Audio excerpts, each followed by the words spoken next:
Welcome to my channel. आज हम बात करने वाले हैं काकोरी कांड की एक ऐसी घटना जिसने साबित कर दिया कि भारत का युवा अब डरने वाला नहीं था। 9 अगस्त 1925 शाम का समय सहारनपुर से लखनऊ जा रही down number 8 passenger train Kakori station के पास धीरे धीरे बढ़ रही थी। यात्रियों को अंदाजा भी नहीं था कि कुछ ही पलों में यह ट्रेन इतिहास का हिस्सा बनने वाली है। यह सिर्फ एक डकैती नहीं थी, यह एक संदेश था कि अब भारत के नौजवान चुप बैठने वाले नहीं हैं। उस समय देश के क्रांतिकारी संगठन हिंदुस्तान रिपब्लिकन एसोसिएशन सक्रिय था। उनका उद्देश्य साफ था, अंग्रेजी हुकूमत को उखाड़ फेंकना, लेकिन समस्या थी धन। क्रांति बिना संसाधनों के नहीं लड़ी जा सकती। ब्रिटिश सरकार हर महीने ट्रेन के जरिए सरकारी खजाना एक शहर से दूसरे शहर भेजती थी और 9 अगस्त की उस शाम गार्ड के डिब्बे में करीब 8 से 9 हजार रुपये सरकारी राजस्व के रूप में रखे गए थे। आज के हिसाब से यह लाखों के बराबर था। यही लक्ष्य चुना गया। जैसे ही ट्रेन काकोरी के पास पहुंची, अचानक चेन खींची गई। झटका लगा, ट्रेन रुक गई। अंधेरा, सन्नाटा, घबराहट। कुछ युवक नीचे उतरे, गार्ड को काबू में किया गया। लोहे का भारी संदूक पर गिराया गया।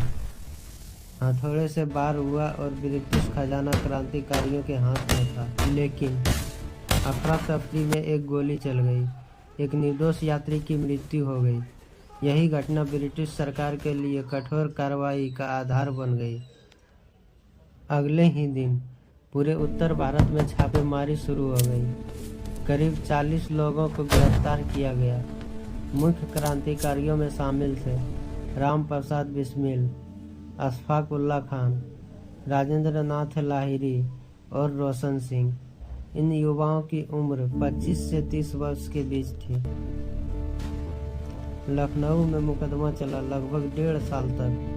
सरकार ने इसे उदाहरण बनाना चाहा ताकि कोई और ऐसी हिम्मत न करे।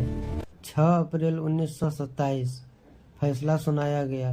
4 क्रांतिकारियों को फांसी, कई अन्य को आजीवन कारावास सुनाया गया। 17 दिसंबर 1927 राजेंद्र नाथ लाहिड़ी को निर्धारित तिथि से पहले ही फांसी दे दी गई। 19 दिसंबर 1927 3 अलग अलग जेलों में 3 फांसियां।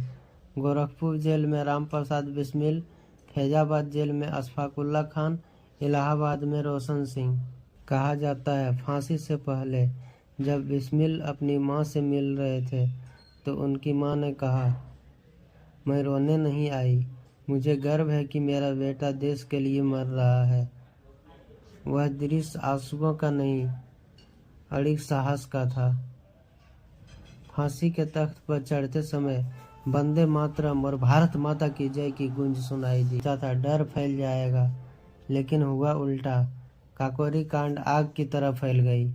देश के युवाओं ने नई चेतना जागी। काकोरी की उस रात सिर्फ एक ट्रेन नहीं रोकी गई थी, वह भारत के स्वाभिमान की घोषणा थी। और इतिहास गवाह है, ऐसी कुर्बानियां व्यर्थ नहीं जाती है।